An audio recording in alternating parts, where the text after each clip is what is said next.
Welcome to TFI బానిస. Venkatesh Prabhu Kasturi Raja alias Dhanush ఒక Indian actor, director, playback singer, lyricist and story writer. అన్ని రంగాల్లో success చూసిన Tamil blood Ilaya super star Dhanush రీసెంట్గా రాయన్ మూవీలో యాక్టింగ్, స్టోరీ అండ్ డైరెక్షన్తో బ్లాక్ బస్టర్ కొట్టేశారు. Coming to next movie Nilavuku Enmel Ennadi Kobam. మీకు గూగుల్ చేసే అవసరం లేకుండా నేనే చేస్తా. Why moon is angry on me అంటే మన తెలుగులో జాబిలమ్మ నీకు అంత కోపమా. ట్రైలర్ అయితే రిలీజ్ చేస్తారు. ఈ మూవీ మన తెలుగు ఆడియన్స్లో ఇంకా స్ప్రెడ్ అవ్వలేదు, కానీ గోల్డెన్ స్పారో అనే ఒక ఫేమస్ సాంగ్ మీ రీల్స్లో టచ్ అయ్యే ఉంటుంది. సో ఆ సాంగ్ ఈ మూవీలోదే. And back to the video, movie పైన ఓవర్ ఎక్స్పెక్టేషన్స్ పెట్టుకుని వచ్చి అప్సెట్ అవ్వకుండా ట్రైలర్ ఫస్ట్ సెకండ్లోనే ఇది రెగ్యులర్ నార్మల్ స్టోరీ అని క్లారిటీ ఇచ్చేసారు మన ధనుష్ గారు.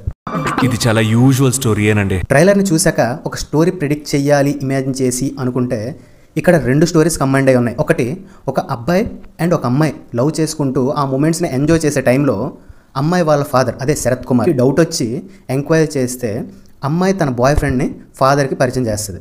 బట్ యాజ్ యూజువల్గా ఫాదర్కి మనోడు నచ్చడు.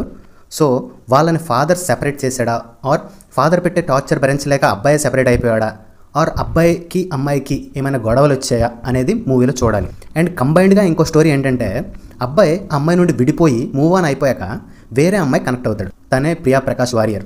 అలా డేట్ చేసుకున్నాక అమ్మాయి లవ్ చేయొచ్చు ఈ అబ్బాయిని అనే ఒక డెసిషన్కి వస్తుంది. అండ్ ఫైనల్గా ట్రైలర్ లాస్ట్ ఫ్యూ సెకండ్స్లో చూపించింది ఏంటంటే, తన ఎక్స్ మ్యారేజ్కి అటెండ్ అవుతాడు మన హీరో. అక్కడ తన ఎక్స్ మ్యారేజ్ సెలబ్రేషన్స్లో తన పాస్ట్ లవ్ గుర్తొచ్చి తన ఎక్స్తో మళ్ళీ కలవాలనుకుంటాడు. సో ఇప్పుడు ప్రెజెంట్ లవ్కి, పాస్ట్ లవ్ మెమరీస్కి మధ్యలో నలిగిపోయిన మన హీరో ఏం చేశాడు, ఎవరికి ఫైనల్గా కనెక్ట్ అయ్యాడు అనేది మూవీలో మెయిన్ ప్లాట్ అని నేను అనుకుంటున్నాను అంతే. This is totally my view. So Feb 21 ఈ మూవీ రిలీజ్ అవుతుంది. ఒక లవ్ టుడే, ఒక ప్రేమలులా ఇది కూడా యూత్ఫుల్ ఎంటర్టైనర్ అయ్యేలా ఉంది. So wish you all the best Dhanush sir. జాలీగా రండి, జాలీగా వెళ్ళండి. మా రివ్యూస్ అండ్ ప్రెడిక్షన్స్ మీకు నచ్చినట్టయితే please like, share and subscribe.